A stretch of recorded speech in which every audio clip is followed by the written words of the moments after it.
From the OUTV Broadcast Center in Los Angeles, California, this is Brief News Brief, a brief look at today's trending news topics.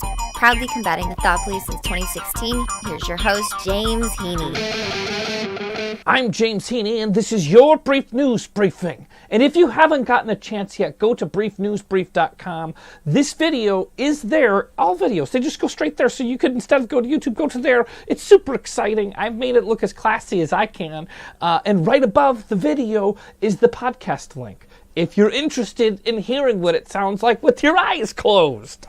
Okay, today, Donald Trump is in Vietnam meeting with Kim Jong-un, the leader, if you're not familiar, of North Korea. Now, some people think that this bizarre friendship is horrifying at worst and cringe-worthy at best, while others think maybe the cozy relationship is not so bad, which is reminiscent to me of Trump saying, getting along with Putin's not a bad thing, which gives me a little bit of anxiety. They say that maybe making Kim feel respected and secure offers a possible way to persuade him to give up, or at least scale back, his nuclear arsenal.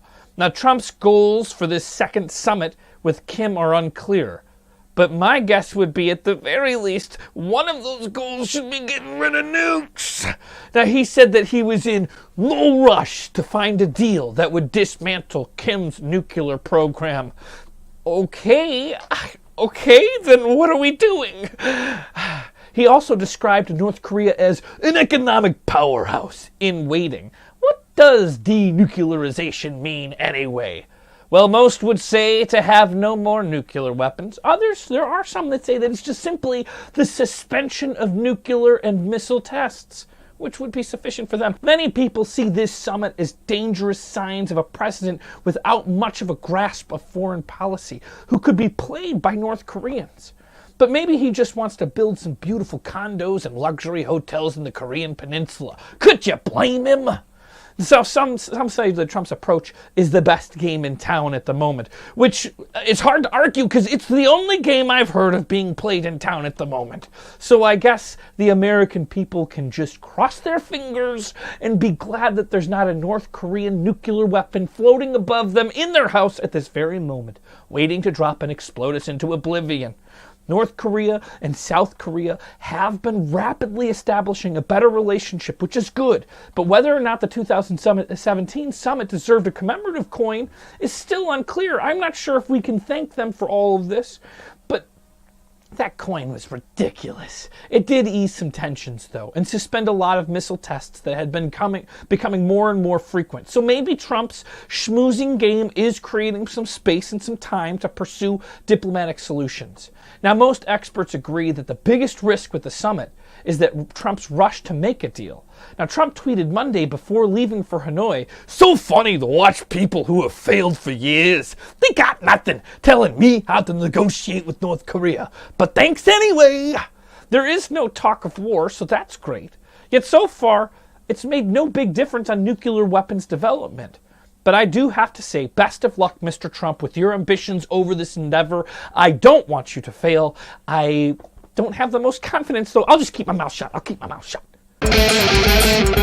Today, the U.S. military revealed that it successfully blocked internet access to an infamous Russian entity seeking to disrupt the 2018 midterm elections. It sounds like something parents do to their kids at the dinner table when they're using their iPad. I am going to block internet access. But it turns out it's also part of the first offensive cyber campaign against Russia designed to thwart attempts to interfere in U.S. elections. They basically took their whole operation offline, shut her down. So stop meddling, Russia! Jeez, can't you tell we're watching you? It's shameful what you'll do when the eye is upon you. This doesn't mark the end of Russia's attempts, and it's not some sort of false sense of security that the 2020 elections are going to be A-OK. They're clearly willing to do it right in front of our eyes, and Russia's tactics are evolving. Now, some analysts are skeptical of the deterrent value on either the Russian troll factory or on Putin. but it does seem to have had some effect in the 2018 elections. They were able to stop some of it.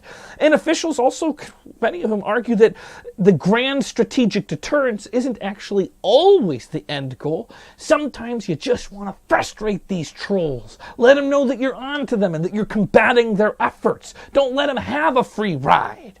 The action has been hailed as a success by Pentagon officials. The disruption took place as Americans went to the polls and a day or so afterwards, as the votes were being tallied.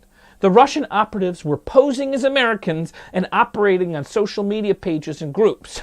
Just those age-old Russian troll tactics, trying to exasperate tensions over issues such as race, sexual identity, and, of course, guns. The American people are onto you, Russia. For shame. Stop it!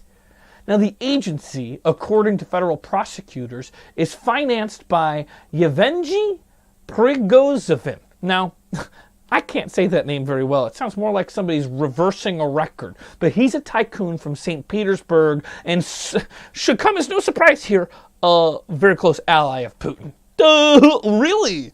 He was among the 16 Russian individuals and companies that a grand jury indicted a year ago as part of Special Counsel Robert Mueller's investigation into the Russian interference into the 2016 election.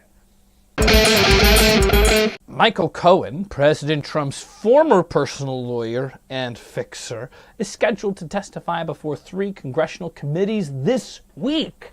2 of them will be in private, and 1 potentially explosive public hearing, which is scheduled for tomorrow. Trust me, I'll have my popcorn popped, please? And a slab of butter, some salt, and some... I'm going to be watching carefully. There are few people closer to Donald Trump than Michael Cohen. He's expected to describe to lawmakers what he views as Trump's lies, racism, and cheating. Yikes! Crikey! Cohen pled guilty last year to multiple crimes, including arranging hush money payments to women who alleged affairs with Trump and lying to Congress about possible Trump Tower project that was in Moscow. Now, he's supposed to begin serving a 3-year prison term in May. Now, White House Press Secretary Sarah Sanders, an habitual liar, commented on the matter saying, "Cohen is a disgraced felon. Sadly, he will go before Congress this week, and we can expect more of the same. It's laughable that anyone would take a convicted liar like Cohen at his word, and pathetic to see him given yet another opportunity to spread his lies. Don't you see, Sarah, what he's in trouble for lying about was that Trump isn't guilty, and if that was a lie, then, well, God, I guess I'm just confused at your argument, Miss Huckabee." Cohen is expected to present records of Trump's finances and recall specifics of alleged instances. Now, whether Cohen's testimony will be as impactful or not, it depends on the questions he is asked, the new facts that he's able to present, and the evidence that he has to back up his assertions.